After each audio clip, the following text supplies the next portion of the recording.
আসসালামু আলাইকুম সবাইকে। আশা করি সবাই ভালো আছেন। আলহামদুলিল্লাহ আমিও ভালো আছি। তো আমি আজকে আলু দিয়ে মাছ রান্না করব। তো প্রথমে আমি আলুগুলো সিদ্ধ করে নিচ্ছি। সিদ্ধ করা হয়ে গেলে এই তো ছুলে নিয়েছি সুন্দর করে। ছুলে নেওয়ার পরে আমি রেখে দিয়েছি। আর এদিকে মাছটা ধুয়ে বেছে পরিষ্কার করে নিচ্ছি। তারপরে এদিকে আবার পেঁয়াজ দিয়ে দিচ্ছি। পেঁয়াজটা দেওয়ার পরে সুন্দর করে ভেজে নেব। পেঁয়াজটার সঙ্গে বাকি মশলা অ্যাড করে দেব। তো প্রথমে আদা রসুনটা দিয়ে দিলাম, দেওয়ার পরে একটু পানি দিয়ে দিচ্ছি। দেওয়ার পরে তো লবণ, হলুদ, মরিচের গুঁড়া দিয়ে দেব। তো সব কিছু একসঙ্গে দিয়ে সুন্দর করে নেড়ে মশলাকে সুন্দর করে কষিয়ে তারপরে আমি এখানে মাছ দিয়ে দেব। তো মাছ কিন্তু আজকে আমি ভাজবো না, কষার ভিতরেই মাছটা কষাই নেব সুন্দর করে। তো একে একে দিচ্ছি। তো এখানে কিন্তু মাছের মাথা, পেটি, পিস সব কিছুই ছিল। সব কিছু আমি একসঙ্গে করে আজকে রান্না করতেছি। যাই হোক, তাড়াহুড়া করে রান্না করা লাগতেছে।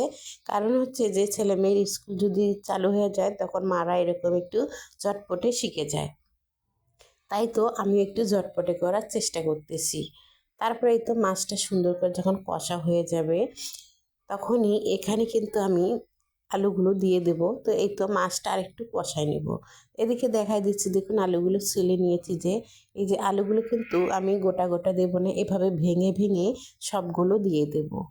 তারপরে তো এখন আমি আলুগুলো এখানেই ঢেলে দিচ্ছি মাছটার সঙ্গে। তো মাছটা আমি আজকে আলাদা করে উঠাই নিই, মাছের ভিতরে আলুটা দিয়ে দিচ্ছি। যার কারণে আলু একদম কম ছিল, তাই ভাবলাম যে এতে আমার সুবিধা হবে আর ওঠার কোনো প্রয়োজন নাই। তো একটু পানি অ্যাড করার মানে হলো যে যদি আমি পানিটা অ্যাড না করি, মাছগুলো যেহেতু কাঁচা আর কষা মাছ ভেঙে যেতে পারে, তা পানি দেওয়াতে একটু সুবিধা হলো নাড়ার জন্য।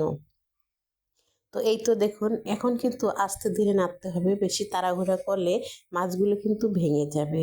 আমি চাইলাম না যে মাছগুলো ভাঙুক, কারণ মাছগুলো ভেঙে গেলেই বাচ্চাদের খেতে আবার একটু সমস্যা হবে।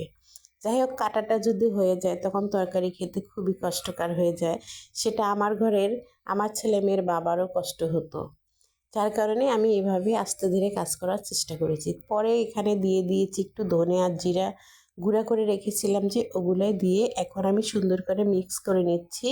তরকারিটার সঙ্গে মশলাটা মিক্স করলে দেখুন অনেক সুন্দর একটা কালার চলে আসে। কিন্তু আমার তরকারি কিন্তু হয়ে গেছে। আমি সব সময় তরকারিটা নামার আগে এই মশলাটা এখানে দিয়ে দিই। তো এই তো আমার তরকারির কালার। এখন আমি তরকারিটা বাটিতে নামিয়ে আপনাদের দেখিয়ে দিচ্ছি, বলুন কেমন হয়েছে। তো মাশাল্লাহ বলবেন সবাই দেখে। তো কার কাছে কেমন লাগছে কমেন্টে জানাতে ভুলবেন না।